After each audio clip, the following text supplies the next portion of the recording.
In the busy city of Okirima, people rose early to chase their daily bread. Traders filled the markets, buses roared through the streets, and children carried baskets of groundnuts and oranges to sell.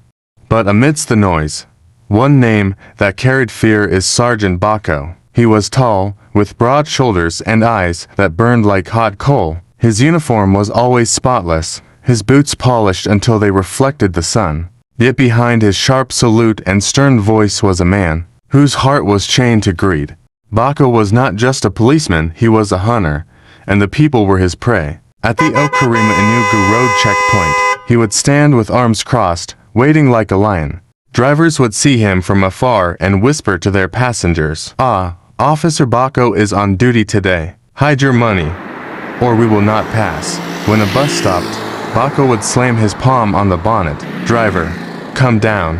Bring your papers." Even if the papers were perfect, Bako would shake his head slowly, with his face twisted in false anger. "These papers are not complete. Do you want me to carry you to the station?" The driver would sweat, knowing that station meant endless trouble. To escape, he would slip a folded note into Bako's hand. Only then would the officer's face soften. "Next time, do the right thing. Move your motor." And so it went, day after day. Coins and notes filled his pockets until they bulged like swollen yams. Poor traders carrying tomatoes and yams cried, but they still paid. Taxi drivers cursed under their breath, but they still paid. Even wealthy men with big jeeps had to drop money into his greedy palm. In the evenings, when Bako returned home, his wife Ngozi would stare at the money he dropped on the table. "Bako, where does all this come from? This is not your salary." He would laugh loudly, removing his boots.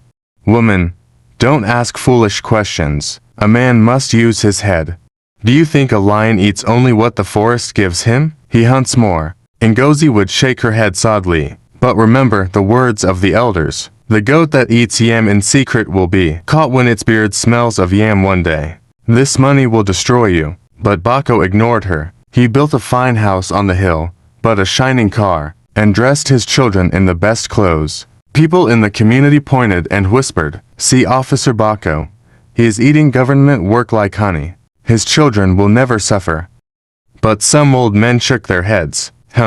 Wealth that comes from tares will not last. We are watching." And indeed, the ancestors were also watching. For though Bako thought himself untouchable, the fire of greed always burns brighter until it consumes the hand that feeds it. The rains had just ended in Okirima, and the red earth road steamed with heat. Officer Bako stood at his checkpoint as usual, his boots planted firmly like a stubborn Iroko tree. But now, he was no longer satisfied with small notes from poor drivers. His eyes had grown larger, his hunger sharper. One afternoon, a young trader named William Agu drove a small lorry carrying yams from the village. Sweat poured down his forehead as Bako waved him to stop. "Oh boy, where is your receipt for these goods?" Bako shouted. William Agu bowed his head respectfully. "Officer, these are my father's yams from our farm. We don't usually carry receipts for farm produce." Bako narrowed his eyes. "You dey craze. You think say you fit cheat government. You want make I lock you for station." Fear gripped the young man's chest. He looked at the officer's face and saw no mercy.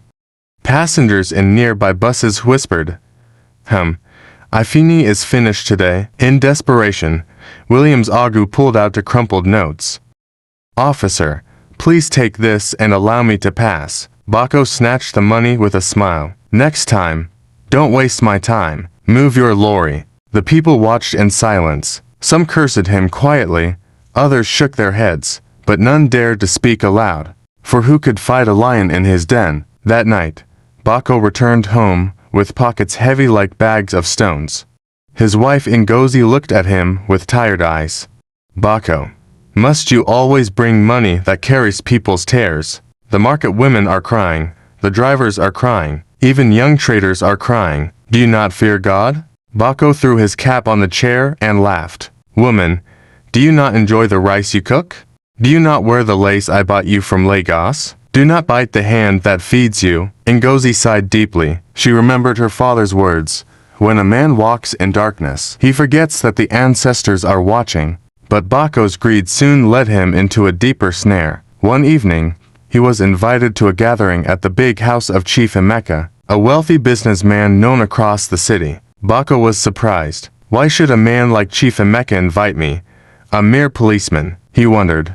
Inside the house, Chief Emeka welcomed him warmly. Sergeant Bako, I have heard of your sharpness. Men say you are a lion on the road. Such talent should not be wasted. Bako smiled proudly. Chief, I only do my duty. Chief leaned closer, lowering his voice. I move certain goods across the city. Goods that should not be seen by police eyes. I need strong men who know how to look the other way. If you work with me, you will eat money you have never dreamed of. Bako's heart beat faster. His greed whispered, take it.